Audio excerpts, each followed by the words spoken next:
Ah, Jean Callaghan, Jean Callaghan. C'est-à-dire, avant de juger certaines personnes dans la vie, il faut prendre du temps de les connaître afin de les juger. Parce que quand vous jugez quelqu'un directement, vous pouvez faire des erreurs graves envers cette personne-là. Et après le temps de demander les excuses, le temps serait passé. J'ai parcouru, j'ai eu le temps de venir ici au tribunal, ici aux États-Unis, à comparer le tribunal d'ici et le tribunal du Cameroun. J'ai ri. J'ai ri parce que chez nous au Cameroun, quand tu veux voir les procès qu'on a au pays, le genre de procès que tu vois, c'est attentionné, c'est vol de chèvres, détournement de... C'est-à-dire que les vols de la honte. Alors, quand tu veux immédiatement te rendre compte et savoir le genre de vol, ici, le genre de motifs qu'on a ici, c'est le jour et la nuit. Les motifs qu'on a ici, c'est le jour et la nuit. Le motif le plus réputé dans nos tribunaux, c'est litige foncier. Litige foncier. Et quand vous voulez entrer dans les litiges fonciers au pays, la majorité des victimes, c'est les habitants de l'Europe, l'Occident, les États-Unis. C'est eux qui ont les problèmes de litiges fonciers au pays. C'est comme si il y a une boule de cristal qu'on a mis quelque part et on sait vérifier quand tu veux l'achat d'un terrain, on sait que non, tu vis dehors. On te programme pour faire les choukam. Les gars sont forts dans un calé où chaque fois ils dorment toujours les gens qui sont dehors quand tu vas acheter le terrain. Soit parce qu'ils savent que tu n'auras pas le temps, un moment au tribunal, 2 fois ou 3 fois, tu es d'abord remonté. Tu dis, je lui colle une plainte. Je lui colle une plainte immédiatement et le problème est résolu. Et après, quand tu parles de la plainte, tu es tellement en mouvement que quand la plainte va faire 1 an de renvoi, 2 ans de renvoi, ta colère va commencer à baisser. Parfois, on va renvoyer même pendant 4 ans avant de commencer le premier jugement. Là, toi-même, tu vas commencer à comprendre que j'ai perdu ce terrain. Il y a une philosophie chez nous au pays. On dit que c'est le premier à construire qui gagne. Parfois, tu vois un terrain qui n'a... C'est-à-dire, quelqu'un laisse son terrain quelque part. Il se dit, bon, quand j'aurai les moyens, je vais construire. Il encadre bien, il ferme, il met le cadenas. Comme un certain problème que j'ai vécu et que je suis témoin. Ah! Quand les gars du quartier se rendent compte que, mais, on a déjà tout vendu ici, sauf le terrain ici qui est ouvert. Maintenant, les vrais problèmes commencent. Et les problèmes commencent où? On cherche un monsieur, on le tue dans le terrain. Un terrain, dans un quartier déjà aussi bien réputé, fermé dans la barrière. Un terrain qu'on a acheté dans les 5 millions. On te rappelle, on te vend le terrain à 2 millions. Tu achètes. Et quand tu achètes, tu as toujours l'air de dire que non, je ne dis à personne. Vraiment, j'ai fait un bon boulot, un jackpot. Et quand tu te rends compte que non, c'est le terrain d'autrui, les gars sortent avec les machettes. Non, bats-toi vite, bats-toi, tu construis. Comme ça, c'est le premier à construire qui va... Ici en Amérique, il n'y a pas ça. Hein. Tu as d'abord fait comment pour avoir un terrain? Qui va d'abord discuter le litige foncier avec toi?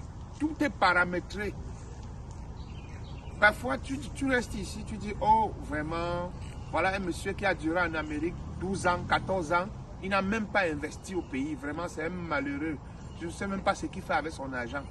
Mais il fait quelque chose avec son argent en Amérique. Parce que quand on préfère parfois protéger ceux qui sont à côté, faire le malondon, manger l'argent, eux-mêmes préfèrent maintenant investir leur argent sur place où ils peuvent au moins se voir. Le problème des litiges fonciers, c'est la magie. Si tu n'as pas la force pour sortir le chinois, tu vas, la régularité, tu vas la prendre où? Et puis quand quelqu'un se débrouille ici, quand nos frères du pays qu'on connaît la sortent sur eux avec 14 machettes, ils disent, oh, I don't care man, take it. Prenez ça, vous partez avec, vous me laissez ma fille. J'ai mes enfants à élever. Quand vous voyez au moins 50 problèmes qu'on juge, 40, c'est le problème des litiges fonciers. Les gars qui connaissent même copier les faux titres, faire ceci, tout ça c'est au pays. Hey! Hey! La terre! La terre! Ici, quand tu achètes ta part de terre ici ou bien ta maison, tu peux déjà respirer, tu peux dire, oh Seigneur, j'aime ma maison. De l'autre côté, quand tu achètes le terrain, c'est le début de tes problèmes. Dès que tu sors là, quand tu achètes le terrain, c'est où tes problèmes commencent le même jour. Le palis peut t'attraper au même temps. Tu vas croire que tu as 24 maladies au même moment. Parce que dès que tu as le terrain, il y a d'abord ceux qui descendent sur le terrain. Ils appellent les chefs terre, droit de terre. Quand tu payes le droit de terre, on te dit encore que non, la famille, c'est un truc familial et tout le monde n'a pas attesté. Donc il faut d'abord décharger d'abord celui qui n'est pas content parce qu'il faut les gérer. Au fur et à mesure, on te prend dans le game. On te prend dans le game. Tu te dis que non, après la phase, si c'est fini. Après, on te ressort une autre phase. Je vais compter quoi, laisser quoi. Il y a aussi ceux-là qui ont le terrain qu'on appelle le malambi, le tape à l'œil. Un terrain qui est dans un carrefour bien placé, qu'on ne vend jamais. On appelle le terrain là, le terrain de l'attirance. On appelle ça le game. Donc quand tu arrives, on te présente le terrain là. Que bon, voilà le terrain, on veut vendre. C'est parce que, bon, la famille est un peu fauchée. C'est un terrain que normalement on voulait investir sur ça. C'est même où on voulait construire une station. Hein. Quand tu regardes, on te donne d'abord un prix bas. Et tu juges le quartier, tu te dis c'est un jackpot, il faut que je prenne vite. Fais l'erreur. Tu ne veux plus bien prendre ça parce que tu es Jésus quoi. On avait mis ça depuis, on t'attendait pour que comme Jésus revient bientôt. Dès que tu verses l'argent, tu veux mettre un coup de machette là-bas ou une pelle où tu baies le sable. Ça devient le sable du propriétaire. Dès que tu veux toucher à son, on dit hey! Mon frère, tu veux ta tête? Je te tue. Après, tu appelles le propriétaire sort. Ils ont les games techniques.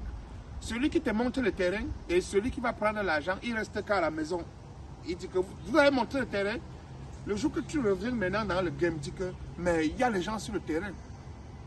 Ils sont maintenant, ces gars, ils te demandent. Je dis, hein, vous lui avez montré quel terrain? On dit, mais le terrain qui est là. Non, je croyais que c'était l'autre terrain. Oh, le terrain là, il a pris.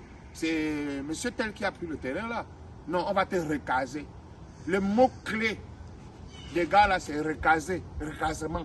Maintenant, pour te recaser, on t'amène dans une brousse. Tu n'as pas le choix. Tu prends ça, on te vend ton vrai terrain maintenant, avec le vrai prix que tu as maintenant acheté. Tant mieux pour toi. Donc, quand vous voyez les gros yeux, vous dites que le terrain. Le terrain au pays, ya. Si tu n'as pas eu l'AVC dans ta vie, le début de l'AVC va commencer quand tu veux acheter le terrain. Mais je dis à tous ceux-là qu'un bien mal acquis ne profite jamais. Beaucoup sont dans les tribunaux, beaucoup portent plainte et ils savent la vérité. Mais ils sont toujours là en train de courir avec la juridiction. Mais il y a un Dieu en haut qui regarde et qui sait tout ce qui se passe. Mais un jour, continuez seulement. Parfois vous discutez la terre, les choses qu'on va mourir et laisser. Hein?